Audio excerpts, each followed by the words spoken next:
All India small and medium newspapers federation छोटे और मध्यम समाचार पत्रों का एक पंजीकृत प्रमुख संगठन है, जिसकी देश में सबसे बड़ी सदस्यता है और सभी राज्यों में सुव्यवस्थित इकाइयां हैं। फेडरेशन 1961 में स्थापित सबसे पुराना निकाय है। इसके प्रतिनिधियों को सभी सरकारी निकायों में नामांकित किया गया है। भारतीय प्रेस परिषद, केंद्रीय प्रेस प्रत्यायन समिति, अखबारी कागज मूल्य निर्धारण समिति, अखबारी कागज खरीदी समिति, DABP पैनल समिति, राष्ट्रीय पत्रकार वेतन बोर्ड और केंद्र राज्य में अन्य लोगों के अलावा गैर पत्रकार भी हैं।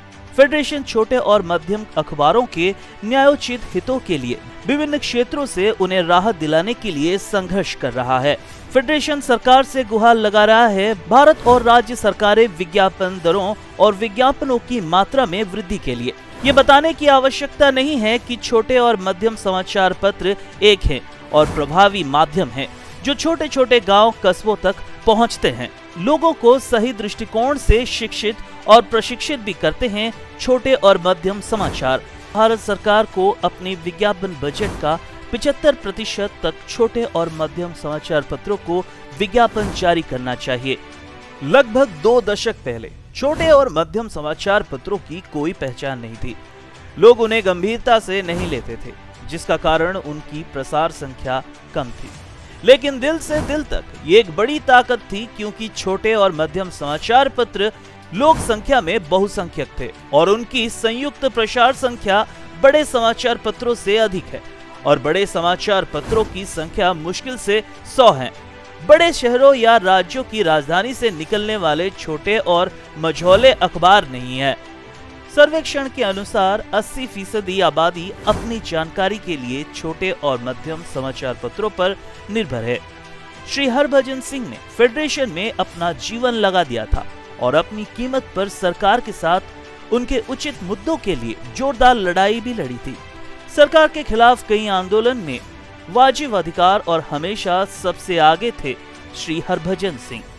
उस समय वाजिब अधिकारों में हमेशा सबसे आगे था न्यूज प्रिंट का महत्वपूर्ण मुद्दा और उन्होंने आवाज उठाई, न्यूज प्रिंट से नियंत्रण हटा दिया जाना चाहिए और सरकार ने न्यूज प्रिंट से नियंत्रण हटा दिया। उस समय मान्यता केवल बड़े अखबारों को ही दी जाती थी और संवाददाताओं को केंद्र प्रेस मान्यता समिति के सदस्य के रूप में उन्होंने नियम में ढील के लिए दैनिक और साप्ताहिक और जोरदार संघर्ष भी किया था। 5000 प्रतियों के प्रसार वाले पाक्षिक को भारत सरकार से मान्यता मिल सकती है। श्री हरभजन सिंह ने केंद्र प्रेस प्रत्यायन समिति के सबसे वरिष्ठ सदस्य थे। वो आखिरी बार समिति में भी थे। विज्ञापन छोटे और मध्यम समाचार पत्रों के लिए राजस्व का मुख्य स्रोत होता है, क्योंकि वे सरकारी समर्थन पर निर्भर हैं।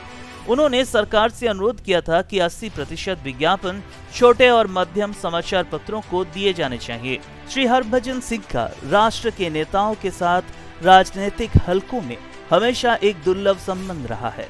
उनकी विश्वसनीयता ने उन्हें लोकप्रिय और अत्यधिक प्रभावशाली बना दिया था और वो काम करने और दूसरों की मदद करने के लिए सर्वदा तैयार रहते थे। वो उचित उद्देश्य के लिए एक योद्धा थे। उनका व्यक्तित्व बहुआयामी था।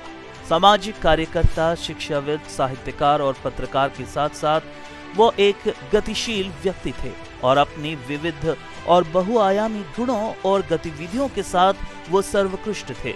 देशभक्ति और ईमानदारी उनके रगों में थी। वो संकीर्ण सोच से बहुत ऊपर थे। घृणा, ईर्ष्या और शत्रुता को कभी भी नहीं जानते थे। वास्तव में वो जो कोई भी उनके शरण में आता था, वो उसकी भलाई ही करते थे।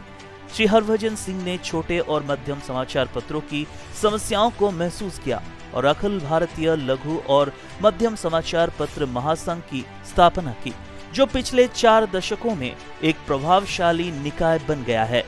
उनका निरंतर अनुनय फलदायी रहा और केंद्र सरकार ने छोटे और मध्यम समाचार पत्रों को कई राहतें भी दी हैं।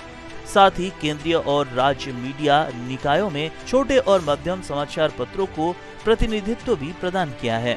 व्यापक प्रशंसा पाने के लिए उन्होंने पारस्परिक आधार पर रूस, चीन और लंदन के दौरे करने के लिए पत्रकारों को भी विभिन्न प्रतिनिधि मंडल को आयोजन और नेतृत्व किया। उन्होंने एक जबरदस्त काम अपने कांधे पर उठाया था। किसी भी सम्मेलन के दौरान उनके भाषण हमेशा प्रतिनिधियों को अपनी मातृभूमि की प्रगति के लिए काम करने के लिए प्रेरित करते थे। मीडिया बिरादरी की भलाई के लिए उन्होंने जितना काम किया वो भारत के इतिहास में हमेशा दर्ज रहेगा। उन्हें लघु एवं मध्यम समाचार पत्रों का मसीहा भी कहा जाता है। आज हम उस महान आत्मा को सलाम करते हैं।